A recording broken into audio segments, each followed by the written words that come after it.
সংবাদ সবাইকে স্বাগত জানাচ্ছি। আমি ফিরোজ তোহা। শুরুতেই সংবাদ শিরোনাম জানিয়ে দেব এই মুহূর্তে হাতে পাওয়া সর্বশেষ গুরুত্বপূর্ণ আপডেট বাংলা সংবাদ।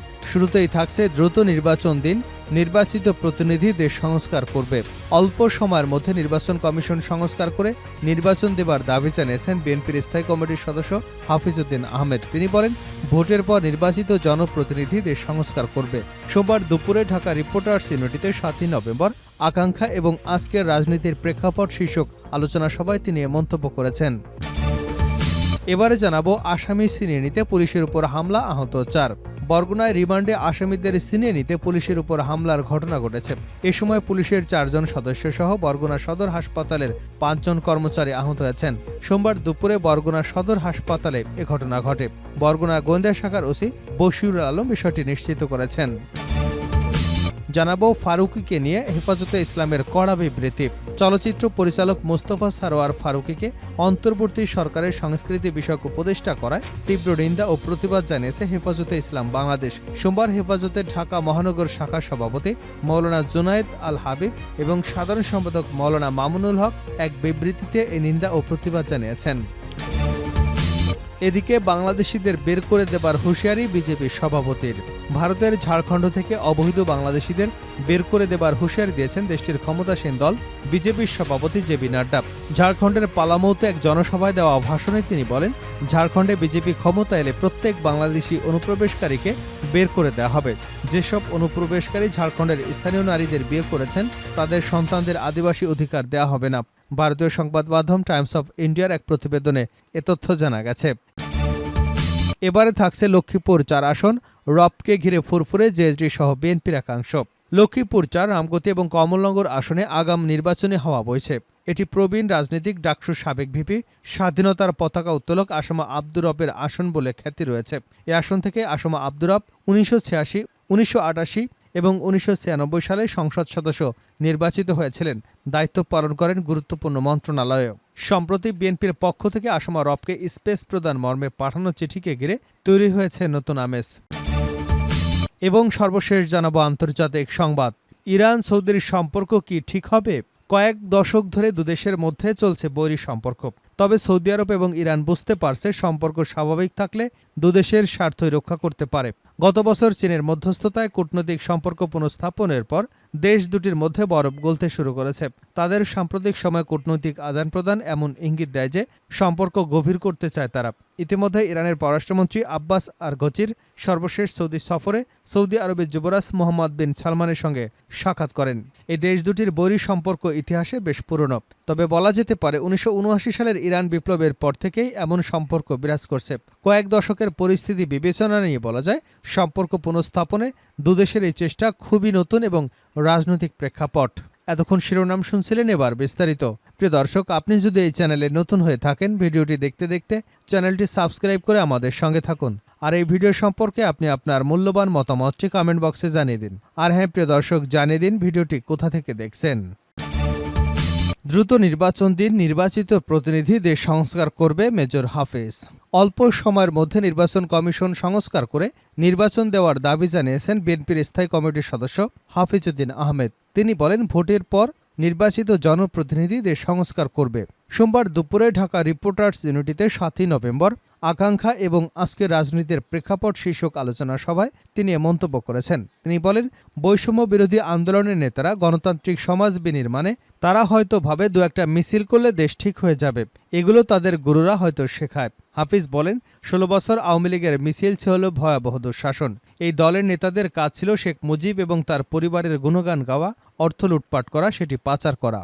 তিনি বলেন, ডক্টর ইউনূসকে প্রধান করে অন্তর্বর্তী সরকার হয়েছে। এই সরকারের প্রধান কাজ একটি সুষ্ঠু নির্বাচন করে নির্বাচিত সরকারের কাছে ক্ষমতা হস্তান্তর করা। আমরা দেখতে পাচ্ছি যে লঙ্কায় যায় সেই হয় রাবণ। তারা দীর্ঘদিন ধরে ক্ষমতায় থাকতে চায়। এরই মধ্যে সরকারের উপদেষ্টা পদে আওয়ামী ঘরানার বিভিন্ন লোক ঢুকে গেছে। ছাত্ররা আমাদের সন্তানের মতো, তাদের কার্যক্রম দেখলে মনে হয় দেশটা তারাই স্বাধীন করেছে, আর কেউ জীবন দেয়নি। বিএনপি সহ বিরোধী দলগুলোর হাজারো নেতাকর্মী জীবন দিল, তাদের হিসাব নিকাশ কে করবে? শুধু নির্বাচনের জন্য 2000 মানুষ জীবন দেয়নি। বৈষম্য বিরোধী ছাত্র আন্দোলনের নেতা সার্জিস আলমের এমন বক্তব্যের সমালোচনা করে বিএনপির এই নীতি নির্ধারক বলেন, ভোট কি এত সোজা? ভোট তো গণতন্ত্রের প্রতীক। ভোটের জন্যই তো ৭১ সালে মুক্তিযুদ্ধ করেছি, ২০২৪ সালে তো লড়াই হয়েছে বাক স্বাধীনতা, ভোটাধিকার প্রতিষ্ঠার জন্য। নির্বাচন হচ্ছে গণতন্ত্রের প্রধান উপাদান, আর তারা বলে নির্বাচনের জন্য দেশ স্বাধীন হয়নি। তাহলে কিসের জন্য যুদ্ধ, এত আত্মত্যাগ? তিনি বলেন, ভোট কি এতই হেলাফেলার বস্ত্র? অর্থাৎ বৈষম্য বিরোধী আন্দোলন গণতান্ত্রিক সমাজ বিনির্মাণে বিশ্বাসী নয়। তারা হয়তো ভাবে দু একটা মিছিল করলে দেশ ঠিক হয়ে যাবে, এগুলো তাদের গুরুরা হয়তো শেখায়। হাফিজ বলেন, ইউনূস সরকারকে সমর্থন করি। আপনারা আজীবন ক্ষমতায় থাকার চেষ্টা করবেন না, 10 থেকে 20 বছর ক্ষমতায় থাকার চেষ্টা করবেন না। যারা আওয়ামী লীগের কুশীলব ছিল, 16 বছর ধরে হালুয়া রুটি খেয়েছে, সুবিধা নিয়েছে, তারা এখনও বহাল তবিয়তে রয়েছে, তাদের সরাতে হবে। এটি শুধু অন্তর্বর্তী সরকারের দায়িত্ব নয়, রাজনৈতিক দলগুলোরও দায়িত্ব বটে। আসামি ছিনিয়ে নিতে পুলিশের উপর হামলা, আহত 4।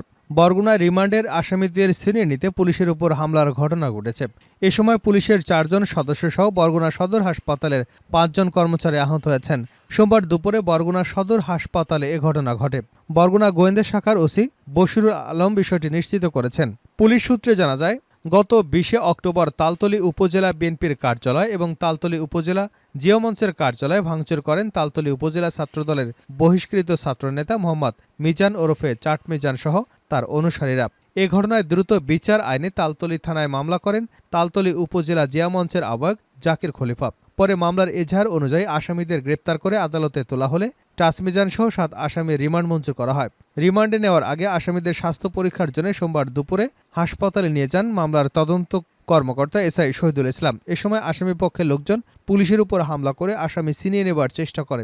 এতে বাধা দিলে আসামিসহ তাদের পক্ষের লোকজন পুলিশের উপর হামলা চালায়। এক পর্যায়ে হাসপাতালের কর্মচারীরা এগিয়ে আসলে তাদের সাথে মারধরের ঘটনা ঘটে। এতে পুলিশের 4 জন সদস্য আহত হয়েছেন। খবর পেয়ে জেলা গোয়েন্দা শাখার সদস্যরা হাসপাতালে গিয়ে ওই 7 আসামিসহ মামলায় ঘটনায় জড়িত আরও 3 থেকে 4 জনকে আটক করা হয়।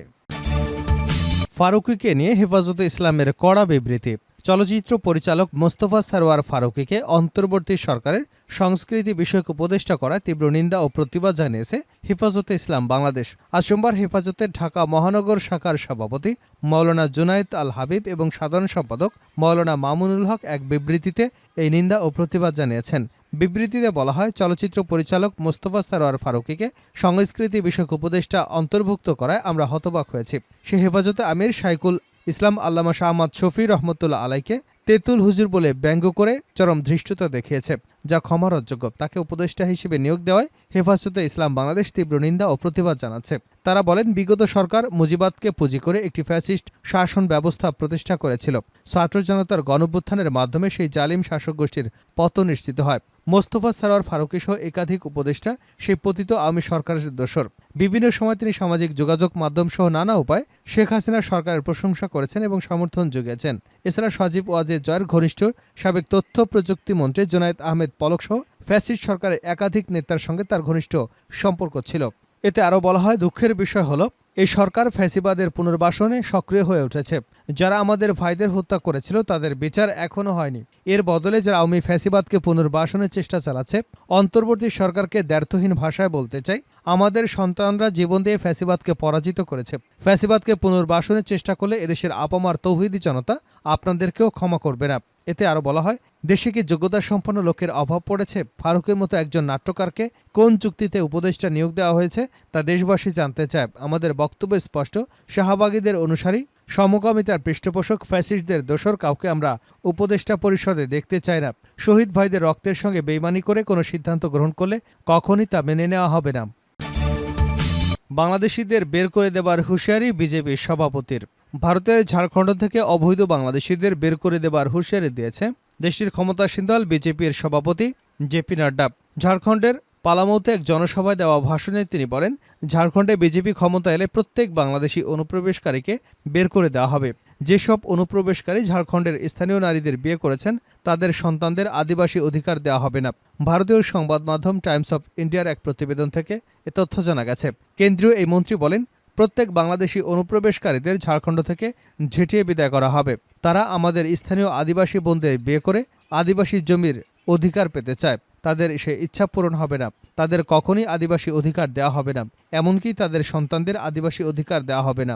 ঝাড়খণ্ডে বাংলাদেশিদের অনুপ্রবেশের পেছনে ক্ষমতাসীন জনমুক্তি মোর্চা এবং কংগ্রেস জোট সরকারকে দায়ী করেছে জেপি নাড্ডা। তিনি বলেন, তাদের ইন্ধনেই বাংলাদেশি অনুপ্রবেশকারী বেড়েছে। বিজেপি ঝাড়খণ্ডে ক্ষমতা এলে অবৈধ অভিবাসীদের বিরুদ্ধে কঠোর ব্যবস্থা নেওয়া হবে। এর আগে কেন্দ্রীয় স্বরাষ্ট্রমন্ত্রী অমিত শাহ বাংলাদেশি অনুপ্রবেশকারীদের নিয়ে নেতিবাচক মন্তব্য করেছেন।